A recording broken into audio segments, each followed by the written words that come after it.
कृष्णाय वासुदेवाय हरि परमात्मने प्रणतः क्लेशनाशाय गोविंदाय नमो नमः। हरे कृष्णा। ओम नमः शिवाय। जो व्यक्ति जहाँ कहीं भी एकादशी की कथा को श्रद्धा से सुनता है वह सभी पापों से मुक्त हो जाता है। भविष्य पुराण के अनुसार इस पृथ्वी पर कोई भी तीर्थ या पवित्र कार्य इतना फलदायक नहीं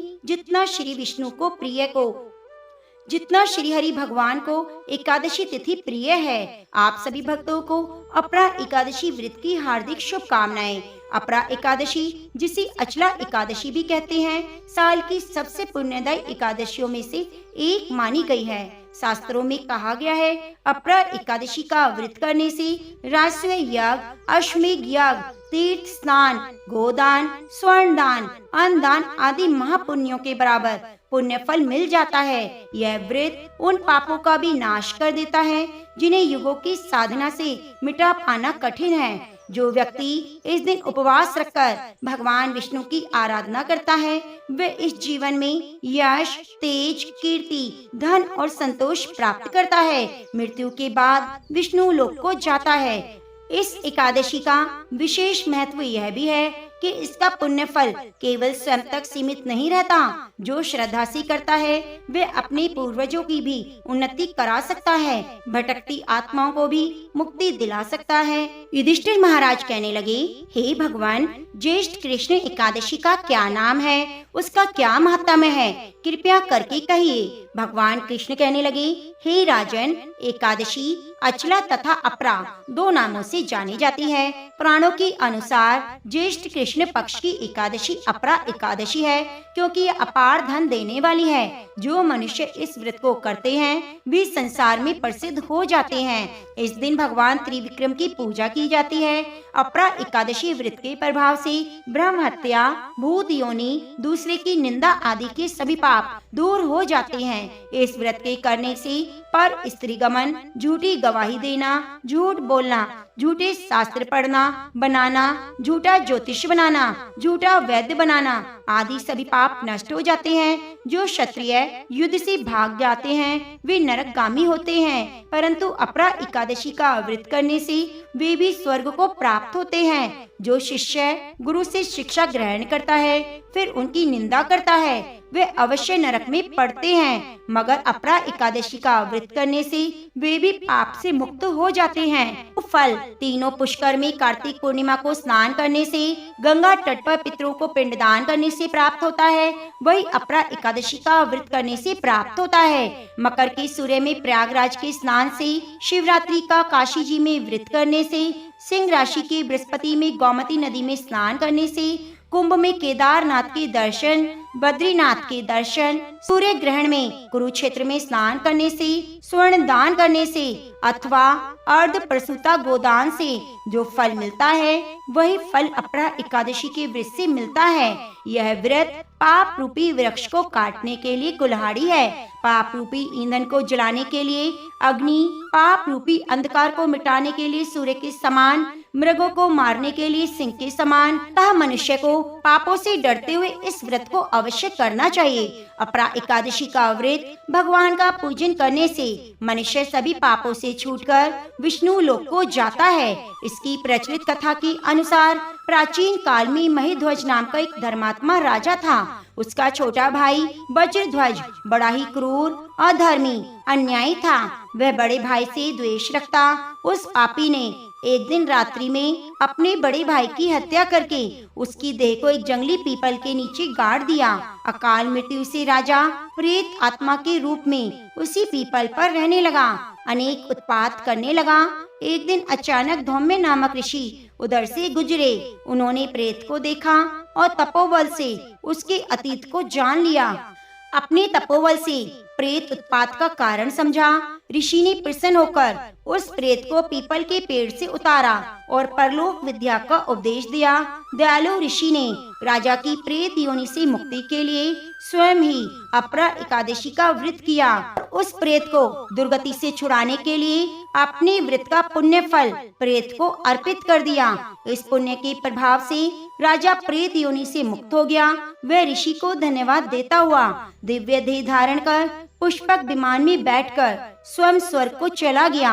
हे राजन, यह अपरा एकादशी की कथा मैंने लोक हित के लिए कही। इसे पढ़ने या सुनने से मनुष्य सभी पापों से मुक्त हो जाता है और अंत में वैकुंठ धाम को प्राप्त होता है। भगवान श्री कृष्ण महाराज युधिष्ठिर से बोले, हे युधिष्ठिर महाराज, अब आप बताइए आगे क्या सुनना चाहते हैं। तब युधिष्ठिर महाराज भगवान श्री कृष्ण से बोले, केशव, आप मुझे एकादशी माता की कथा भी सुनाइए। तब भगवान श्री कृष्ण मंद मंद मुस्कान के साथ युधिष्ठिर महाराज को एकादशी की कथा सुनाते हैं। तो प्रिय भक्तजनों, आप भी इन कथाओं को बड़ी ही श्रद्धा पूर्वक प्रसन्न चित्त मन से पूरा सुनिए और कथा सुनते हुए वीडियो को लाइक करके कमेंट बॉक्स में एकादशी माता की जय जरूर लिखिए।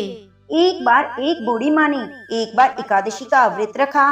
बड़ी ही भक्ति भाव से पूजा अर्चना की। उन्हें वृद्ध अवस्था में क्या बाधा थी, तो वे अपने पुत्र पौत्रों की सुख सुविधा के लिए व्रत रखने लगी थी। वे दिन भर तो जरा कठोर मन करके अपनी प्यास को रोके रहीं।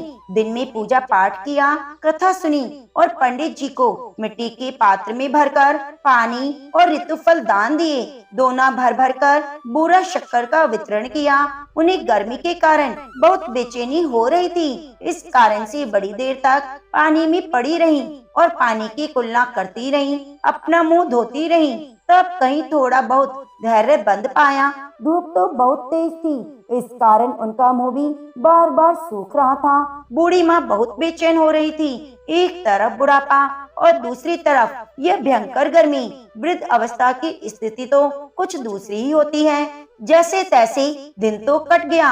अब पहाड़ सी रात सामने थी। उसका कटना बड़ा ही कठिन दिखाई दे रहा था। खटिया पर पड़े शांति नहीं मिल रही थी। वे बार बार करवट बदल रही थी और अनेक बार बाहर जाती, भीतर आती। उन्हें घर के अंदर शांति नहीं थी। वे पड़ी पड़ी एकादशी माता का स्मरण करती रहती। हे माता, आप मेरी लाज रखिएगा। आप ही मुझे शक्ति दीजिएगा जिससे मैं भली भांति आपका व्रत रख सकूं। ये पहाड़ सी रात शांति पूर्वक व्यतीत हो सके। प्यास के कारण बूढ़ी माँ की बेचैनी तो बढ़ रही थी। उन्होंने धैर्य रखने का बहुत प्रयास किया, किंतु सहनशीलता की सीमा टूट गई और वे घबराकर एकदम चिल्ला पड़ी। बोली, बचाओ बचाओ। अम्मा का चिल्लाना सुनकर परिवार भर के नर नारी, बच्चे, पड़ोसी एकत्रित होकर बूढ़ी अम्मा की खटिया के समीप पहुंच गए। सबने पूछा, अम्मा जी, आपको क्या हुआ? आप क्यों चिल्ला रही हैं? आप इस वृद्ध अवस्था में यह कठिन व्रत क्यों कर रही हैं? अम्मा जी, शक्ति से ही भक्ति है। थोड़ी देर में फिर से बोली, अरे हमारे तो प्राण निकले जा रहे हैं। मेरी छाती पर ठंडे पानी का घड़ा रख दीजिए। नातियों ने दादी की छाती पर ठंडे पानी का पात्र रख दिया। तब कहीं उन्हें थोड़ा आराम मिला और थोड़ी देर के लिए उन्होंने अपनी आंखें बंद कर ली। एकादशी माता ने सोचा, ये बूढ़ी अम्मा है तो बहुत कठोर, जरा जाकर उसकी परीक्षा लेनी चाहिए। वे आधी रात को मुर्गा बनकर टेर लगाने लगी। मुर्गा की आवाज सुनकर दादी जल्दी से उठी और बाहर जाकर आसमान की ओर देखा, किंतु आसमान में उन्हें कहीं भी प्रातःकालीन तारा दिखाई नहीं दिया। वे सोचने लगी, ये मुर्गा क्यों और कैसे बोल गया? उन्हें प्यास तो लग रही थी। थोड़ा ही उनका मन भी विचलित होने लगा, किंतु अंत में उन्होंने दृढ़ निश्चय किया कि मैं अब व्रत को पूर्ण करके ही छोड़ूंगी, चाहे भले मेरे प्राण निकल जाएं। यह सोचकर फिर वे खटिया पर स्थिर होकर लेट गईं। थोड़ी ही देर में एकादशी माता ने उनकी फिर से परीक्षा लेनी चाहिए। एक छोटी सी बालिका एक गिलास में शरबत लेकर उनके सिरहाने खड़ी हो गई और बोली, दादी जी, सवेरा हो गया, आप हाथ मुंह धोकर शरबत पी लीजिए। तो शरबत का गिलास देखकर उनका मन ललचा गया, किंतु अचानक व्रत का स्मरण हो आया और उन्होंने सोचा, मैं किसी भी प्रकार से अब शरबत नहीं पी सकती, और वे शांति पूर्वक खटिया पर लेटी रहीं। फिर थोड़ी ही देर में उन्हें ऐसा लगा कि किसी ने उन्हें पानी के कुएं में पटक दिया है। बड़ी देर तक उस कुएं में हाथ पांव चलाती रही, किंतु उन्होंने अपने मुंह में पानी की एक भी बूंद नहीं जाने दी और वे दृढ़ता पूर्वक अपना व्रत पालन करती रहीं। थोड़ी ही देर में न जाने कहां से सामने आग जलने लगी, जिससे भारी गर्मी बढ़ने लगी, प्राण निकलने लगे, किंतु बूढ़ी अम्मा का कुछ भी नहीं बिगाड़ पाया। वे जहाँ की तहाँ मुस्कुराती हुई बैठी रही। थोड़ी ही देर में बाहर प्रकाश दिखाई देने लगा। ऐसा लगा जैसे सवेरा हो गया हो। बूढ़ी अम्मा ने जब बाहर निकलकर देखा तो वे समझ गई अभी सवेरा होने में 3-4 घंटे की देरी है। यह जानकर वे शांति पूर्वक इधर उधर घूमने फिरने लगी और एकादशी माता यह बात अच्छे से समझ गई कि ये बूढ़ी अम्मा किसी भी प्रकार से अपने व्रत से नहीं टल सकती। वे उनके सत्य व्रत को अच्छी तरह से समझ गई। सवेरा होते ही बूढ़ी माता ने स्नान किया, भगवान का पूजन पाठ किया, एकादशी माता की कथा सुनी, ब्राह्मणों को दक्षिणा देकर भोजन कराया। तब कहीं उन्होंने जल ग्रहण किया। कन्याओं को भोजन कराने के बाद अम्मा ने स्वयं भोजन किया। उस श्रेष्ठ व्रत के प्रताप से बूढ़ी अम्मा की आयु में वृद्धि हो गई। उनका घर परिवार हरा भरा हो गया। अब घर में कोई भी अभाव नहीं रहा। वे हर तरह के सुख साधनों से संपन्न हो गई। नाती नातिन से उनका घर भर गया। उस दिन से वे 12 महीने की एकादशी का व्रत करने लगी। एकादशी माता की व्रत के प्रताप से इस संसार में हर प्रकार के सुख को भोगकर अंत में बैकुंठ धाम को चली गई। जैसे एकादशी माता ने बूढ़ी माता और उनके परिवार को हरा भरा किया, ऐसे एकादशी माता हम सभी की मनोकामनाओं को पूरी करना। तो प्रेम से बोलिए तुलसी शालिग्राम भगवान की जय, एकादशी माता की जय। अब आइए सुनते हैं राधा रानी की एक सच्ची और सुंदर कहानी। इस कहानी में साक्षात श्री राधा रानी विराजमान है। तो इस कहानी को अनुभव करने के लिए हम बरसाना की तरफ चलते हैं।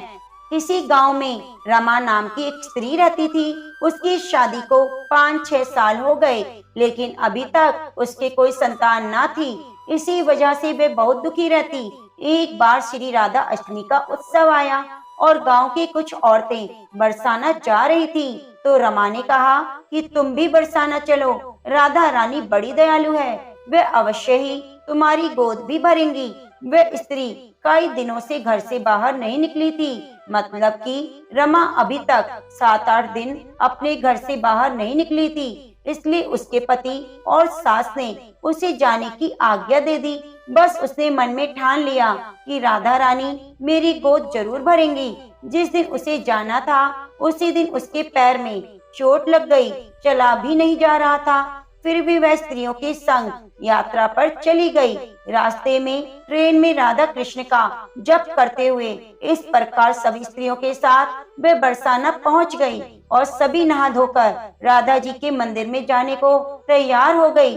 राधा जी के महल में जब ऊपर जाते हैं तो बहुत सारी सीढ़ियां चढ़नी पड़ती हैं। वे जैसे ही सीढ़ियां चढ़ने लगी तभी स्त्रियों को बोली, तुम आगे आगे चलो, मैं थोड़ा धीरे धीरे सीढ़ियों से आ रही हूँ। मेरे पैर में चोट लगने की वजह से मुझसे चला नहीं जा रहा। 2-4 सीढ़ियां चढ़ने के बाद उसका पैर मुड़ गया और वह नीचे गिरने लगी। तभी एक 7-8 साल की कन्या ने उसका हाथ पकड़ लिया। रमा बोली, हे बेटी, अगर आज तुम ना होती तो मैं नीचे गिर जाती। वे कन्या बोली, मैया मैं तुम्हें कैसे गिरने देती।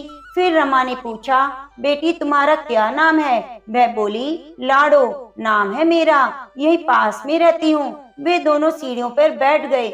लाडो कहने लगी, मैया मेरे लिए क्या लाई हो। रमा ने सोचा, न कोई जान न पहचान, लाडो ऐसे बातें कर रही है। फिर रमा ने कहा, लाडो मैं कल तुम्हारे लिए कुछ न कुछ लेकर अवश्य आऊंगी, तुम्हें क्या पसंद है। तब लाडो बोली, मुझे नथनी, गले का हार, कान के कुंडल, चूड़ियाँ, मेहंदी, घाघरा चोली, यह सब चीजें पसंद है, कुछ भी ले आना। इतना कहकर वह बालिका वहाँ से भाग गई। जैसे तैसे रमा भी मंदिर के दर्शन करके लौट आई। फिर रमा आकर उस बालिका के बारे में सोचने लगी और फिर रमा ने बाजार से उसके लिए गले का हार और चूड़ियाँ खरीदी। अगले दिन वहीं जा मिली जहाँ वह लाडो उसका इंतजार करते हुए मिली। फिर लाडो रमा को उसी जगह मिली। फिर चूड़ियाँ और गले का हार जैसे ही दिया वह बोली, बस इतना सा, इतनी ही चीजें लाई हो, और वह मुंह फुलाकर बैठ गई। तब रमा बोली, अभी मैं 8 दिन के लिए यहाँ पर हूँ, रोज तुम्हारे लिए कुछ न कुछ लाया करूंगी। यह सुनकर लाड़ो उसकी गोदी में बैठ गई और गले से लग गई। रमा तो रोने लगी जैसे उसे एक संतान मिल गई। खूब प्यार से उसके सिर पर हाथ फेरा। ऐसे ही वह चली गई। रमा ने मंदिर से आकर घाघरा और चोली उसके लिए बनवाए। ऐसे ही रोज कुछ न कुछ वह उस लाड़ो को देती। एक दिन रमा कहती है कि अब ये सारी चीजें मुझे पहनकर दिखाओ, कैसी लगती हो। लाड़ो बोली, कल राधा अष्टमी है, कल पहनूंगी। इस बार लाड़ो के साथ एक लड़का भी था। उसे देखकर रमा ने कहा, आज पता नहीं क्यों मेरे मन में आया, मैंने एक धोती और मुकुट मोर वाला ले लिया, क्या मैं इसे दे दूं? लाड़ो बोली, हाँ, ये कन्हुआ है, मेरे साथ ही रहता है, तुम इसे दे दो। ऐसा कहकर वे दोनों सामान लेकर चले गए। अगले दिन राधा अष्टमी थी। जब रमा सीढ़ियों पर आई, वहाँ उसे आज कोई भी नहीं मिला, न वो लाड़ो और न वो लड़का। बहुत इंतजार किया। जब रमा मंदिर में पहुँची तो वहाँ बहुत भीड़ थी। कीर्तन नृत्य हो रहा था, फिर भी वह किसी तरह भीड़ को चीरती हुई आगे बढ़ी। वहाँ देखकर जब राधा जी को देखा और ठाकुर जी को देखा तो रमा ने जो जो चीजें लाड़ो को दी, वही सारा सामान वो लाई थी राधा रानी और कृष्ण भगवान ने धारण किया हुआ था। वे पत्थर सी हो गई, आंखों से आंसू बहने लगे। उसे समझते देर न लगी कि वह लाड़ो राधा जी और कन्हुआ कृष्ण जी हैं। स्वयं जगत के पालनहार उसके पास आते थे। राधा जी उसकी गोदी में बैठती थी, उसे मात्र सुख प्रदान करती थी। वह तो जैसे बावरी हो गई, दिन रात लाड़ो लाड़ो कहती पुकारती रहती। वह स्त्रियों से बोली, तुम लोग घर जाओ, मैं नहीं जाऊंगी। उसकी सास और पति भी उसे लेने के लिए आए, पर वह साथ नहीं गई। अब तो वह प्रतिदिन राधा रानी की सीढ़ियों पर बैठे बैठे आंसू से सीढ़ियां धोती, पलकों से बुहारती। ऐसा करते करते 30 वर्ष हो गए। एक दिन एक बालिका उसका हाथ पकड़कर ऊपर अट्टालिका पर ले गई और वहां जाकर बोलती है, लो आ गई मैं तुम्हारी लाड़ो। और ऐसा कहकर बाहें फैलाकर रमा को बुलाने लगी और अपने गले लगा लिया। उस दिन रमा ऐसे गले लगी कि पार्थिव शरीर को छोड़कर सदा के लिए लाड़ो के पास चली गई।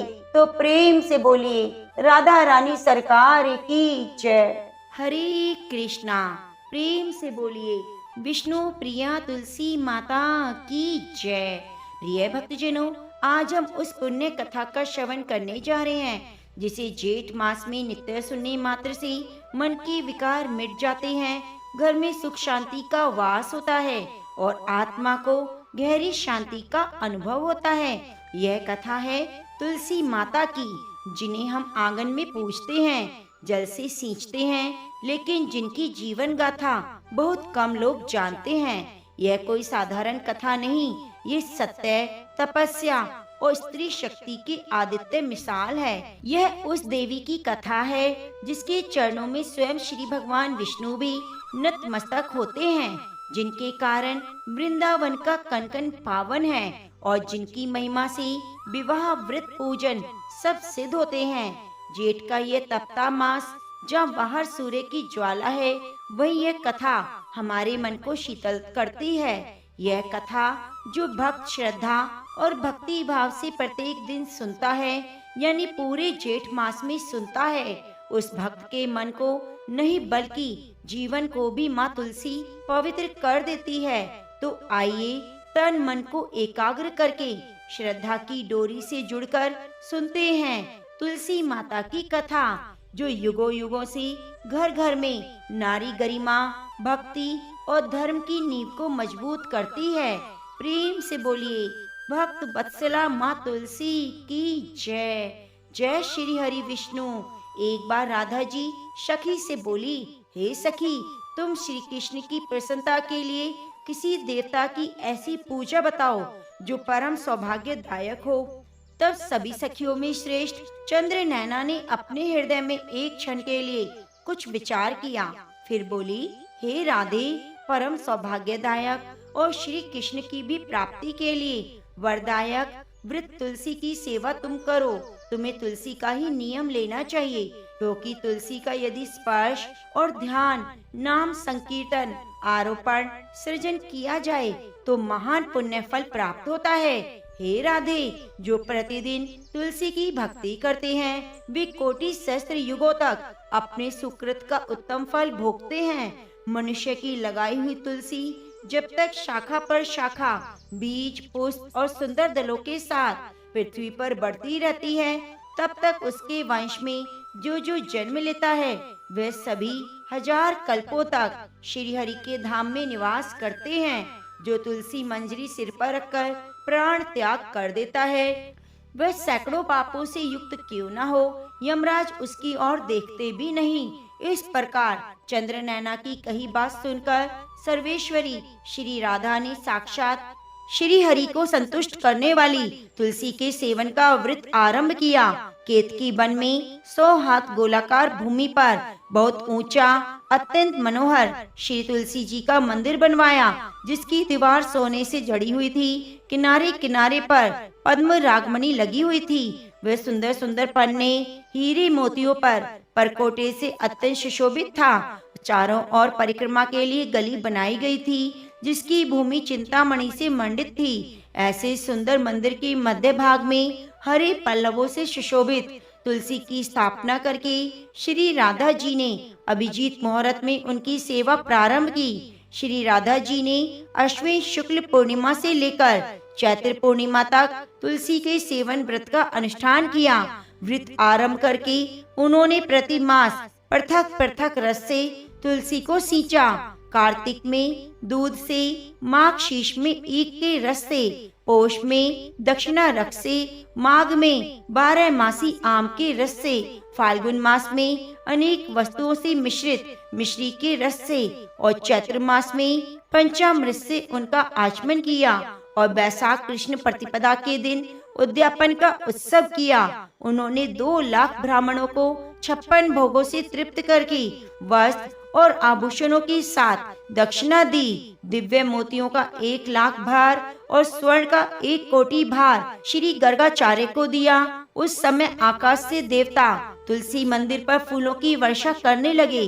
उसी समय स्वर्ण सिंहासन पर विराजमान श्री हरिप्रिया तुलसी देवी प्रकट हुई। उनकी 4 भुजाएं थी, कमल दल के समान विशाल नेत्र थे। 16 वर्ष की सी अवस्था और श्याम कांत थी। मस्तक पर हेम्या किरीट प्रकाशित था और कानों में कंचनमय कुंडल झलमला रहे थे।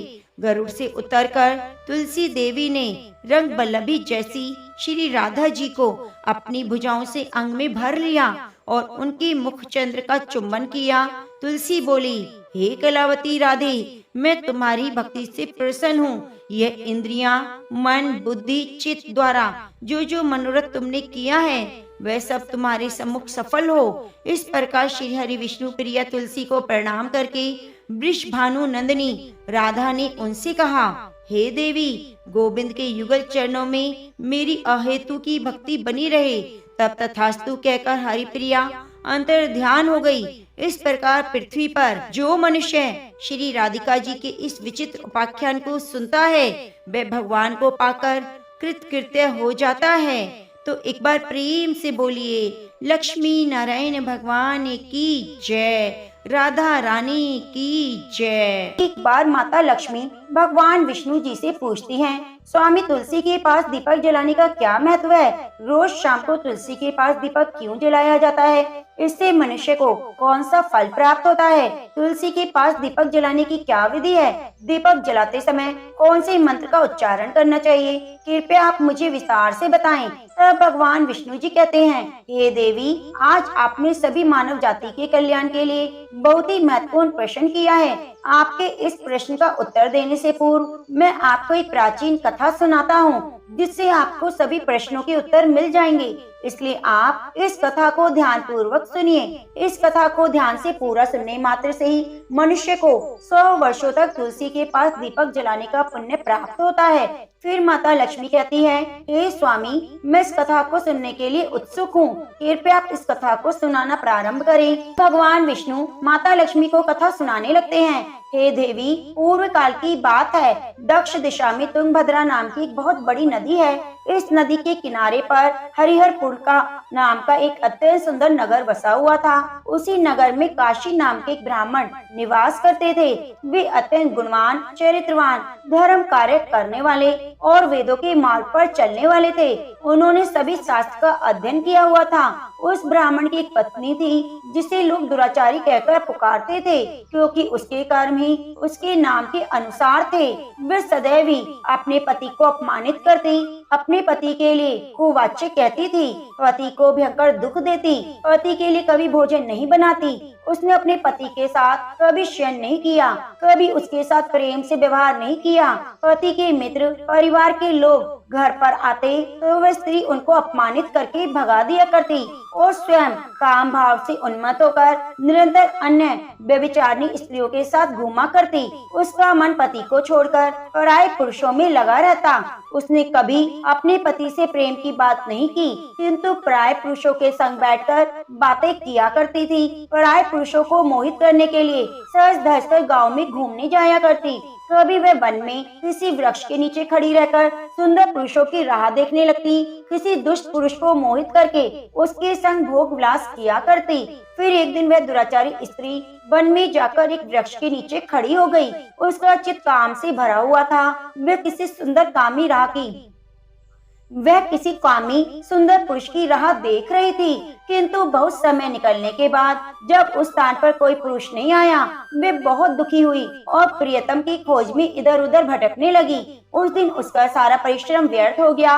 वहाँ पर खड़ी होकर वे नाना प्रकार की बातें कहकर विलाप करने लगी। आज तो इस मार्ग में कोई भी सुंदर पुरुष नहीं आया, अब मैं कैसे अपनी काम वासना को शांत करूं? वे जोर जोर से विलाप करने लगी। उस नगर में एक भयानक बाघ निवास करता था। उस पापी स्त्री की आवाज सुनकर वह जाग गया और उछलकर स्त्री का भक्षण करने के लिए उसके पास आ गया। उस भयंकर बाघ को देखकर स्त्री के पसीने छूट गए। वह भय से थरथर कांपने लगी। वह स्त्री कुछ कहती, इतने में ही उस बाघ ने अपने पंजों से उसे घायल कर दिया। वह स्त्री जमीन पर गिर पड़ी। जमीन पर गिरते ही वह चिल्लाते हुए बोली, अरे बाघ, तू किस लिए यहाँ पर आया है? मुझे क्यों मार रहा है? तुम मुझे छोड़ दो, मेरा भक्षण करके क्या मिलेगा? उस स्त्री की बात सुनकर वह भयानक बाघ क्षण भर के लिए रुक गया और हंसते हुए बोला, हे दुष्टा, आज विधाता ने तुझे मेरा ग्रास नियुक्त किया है। तुझ जैसी पापी स्त्री का भक्षण करना ही मेरा काम है, तभी तुझे इस शरीर से मुक्ति मिलेगी। वह स्त्री कहने लगी, हे बाघ, तुम कौन हो? सच बताओ, तुम किस कारण से बाघ की योनि में आए हो? तुम मुझ जैसी स्त्रियों का भक्षण क्यों करते हो? पहले मुझे सारी बात बताओ और फिर मेरा भक्षण करो। बाघ कहने लगा, हे पापिन, मैं तुझे पूर्व जन्म का वृतांत सुनाता हूँ, किस कारण से मुझे बाघ बनना पड़ा। पूर्व काल में दक्षिण देश में एक नदी थी। नदी के तट पर एक नगरी बसी हुई थी। उस नगरी में मैं निवास किया करता था। मैं ब्राह्मण का पुत्र था। नदी के किनारे बैठकर यज्ञ आदि कार्य किया करता था। उस जन्म में अनेक पापियों के लिए यज्ञ किया, पापियों के घर का अन्न भोजन किया। मैंने धन के लोभ से अनेक पापियों के लिए कार्य किया। जिन वस्तुओं का दान ब्राह्मणों को नहीं लेना चाहिए, उन वस्तुओं का भी दान मैंने ग्रहण किया। दूसरों से धन लेता था, लेकिन कभी वापस नहीं करता। इस प्रकार से पाप करते हुए मुझे बहुत साल बीत गए और मैं वृद्ध हो गया। मेरे बाल सफेद हो गए, मेरे सारे दांत गिर गए, लेकिन फिर भी मेरी दान लेने की आदत नहीं छूटी। मैं पाप करता चला गया। फिर एक दिन मैं धन के लोभ से नदी किनारे गया। अन्य धूर्त ब्राह्मणों के साथ मिलकर हमने लोगों को ठगा। झूठ मंत्र बोलकर हमने बिना विधि विधान के ही देवी देवताओं का पूजन किया। बहुत सारा धन ले लिया। फिर उसी स्थान पर एक कुत्ते ने मेरे पैर में काट लिया, जो बीमार था, और मैं मूर्छित होकर गिर पड़ा। उसी क्षण मेरे प्राण चले गए। फिर यम के दूत उस स्थान पर प्रकट हुए और मुझे पकड़कर यमपुरी ले आए। यहाँ पर यमराज ने चित्रगुप्त से मेरे कर्मों का लेखा जोखा निकालने के लिए कहा। फिर चित्रगुप्त कहने लगे, हे धर्मराज, इस ब्राह्मण ने घोर पाप किए। इसने दूसरों से झूठ कहकर धन लूटा, विधि विधान से पूजा न करके झूठ मंत्र बोलकर भगवान का अपमान किया, इसलिए यह पापी ब्राह्मण केवल नरक जाने योग्य है। फिर यमराज ने अपने दूतों को आदेश देकर मुझे नरक की अग्नि में डाल दिया और कई वर्षों तक सजा भोगने के बाद मुझे बाघ का शरीर प्राप्त हुआ। मैं इस दुर्गम वन में निवास करने लगा। मैं अपने पूर्व जन्म के पापों को याद करके कभी महात्मा साधु पुरुष सती स्त्रियों का भक्षण नहीं करता। मैं केवल पापी दुराचारी उल्टा स्त्रियों का भक्षण करता हूँ ताकि मुझे पाप से मुक्ति मिल जाए। फिर उस बाघ उस स्त्री से कहने लगा, हे पापिन, तेरे आचरण तो उल्टा जैसे हैं। अपने पति को छोड़कर इस वन में अन्य पुरुषों के साथ भोग विलास करने आई है, इसलिए आज तू मेरा ग्रास बनेगी। इतना कहकर उस बाघ ने अपने तीक्ष्ण नाखून से उस पापी स्त्री के टुकड़े टुकड़े कर दिए और खा गया। फिर उस स्थान पर यम के दूत प्रकट हुए। उस पापी स्त्री को उठाकर यमपुरी ले गए। चित्रगुप्त ने स्त्री का लेखा जोखा निकाला और यमराज को बताया। यमराज ने उस स्त्री को घोर नरक में डाल दिया। कई वर्षों तक नरक की अग्नि में जलने के बाद उसने फिर पृथ्वी लोक पर एक चांडाल के घर जन्म लिया। वह दुख भोगने लगी। इस दुख को सहन करते करते एक दिन वह तीर्थ स्थान में स्नान करने के उद्देश्य से अनंतापुर में चली गई। वहाँ एक आश्रम के बाहर निवास करने लगी। वहाँ उस आश्रम में एक तुलसी का पौधा था। अन्य स्त्रियों को वहाँ तुलसी के पास दीपक जलाते हुए देखकर उस पापी स्त्री ने भी वही किया। उसने तुलसी के पौधे के पास एक दीपक जला दिया। फिर उसी रात हृदयघात से उसकी मृत्यु हो गई। यमराज के दूत उसे ले जाने के लिए प्रकट हुए। जैसे यमदूत उस पापी स्त्री को पाश में बांधकर ले जाने लगे, तभी भगवान विष्णु के दो पार्षद उस स्थान पर प्रकट हुए और उन्होंने उन दोनों को रोक लिया। कहने लगे, हे दूतों, इस स्त्री को तुम छोड़ दो। ये स्त्री नरक जाने की योग्य नहीं। तुम किसके आदेश से इसको ऐसे ले जा रहे हो? क्यों ऐसा अधर्म कर रहे हो? तब यमदूतों ने कहा, हम यमराज के आदेश से इसे लेने आए हैं, किंतु आप हमें किस कारण से रोक रहे हैं? ये स्त्री अत्यंत पापी है। तब भगवान विष्णु के पार्षद कहने लगे, यह स्त्री तो विष्णु भक्त है, ये नरक जाने योग्य नहीं। इसने शाम को तुलसी के पास दीपक जलाया है, इसी कारण से इसके सभी पाप नष्ट हो गए। अब ये नरक नहीं जाएगी, ये स्वर्ग जाने की अधिकारिणी बन चुकी है।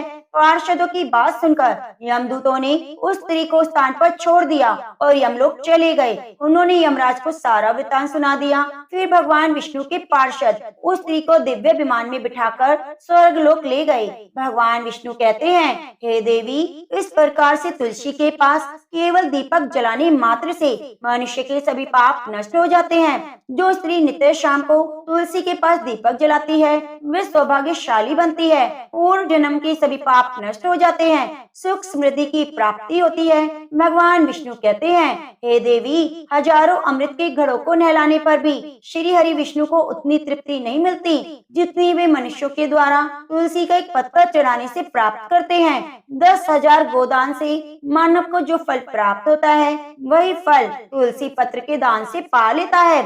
जो मृत्यु के समय अपने मुख में तुलसी पत्र का जल पा लेता है, वह संपूर्ण पापों से मुक्त होकर श्री हरि के धाम जाता है। हिंदू धर्म में तुलसी के पौधे का महत्व सबसे अधिक है। इसकी सबसे पहले भगवान विष्णु जी ने पूजा की। भगवान विष्णु कहते हैं, जिस प्रकार से देवी लक्ष्मी से वैकुंठ को ऐश्वर्य मिलता है, उसी प्रकार से वैकुंठ में तुलसी के कारण ही पवित्रता प्राप्त होती है। पृथ्वी लोक पर जिस स्थान पर भी तुलसी का पौधा है, उस स्थान पर कभी बुराई का वास नहीं होता। ऐसा स्थान सबसे अधिक पवित्र होगा। इसी कारण से हमारे घर में तुलसी का पौधा अवश्य होना चाहिए। इस प्रकार से भगवान विष्णु ने तुलसी के पास दिया जलाने का महत्व बताया। तो प्रेम से बोलिए, तुलसी शालिग्राम भगवान की जय।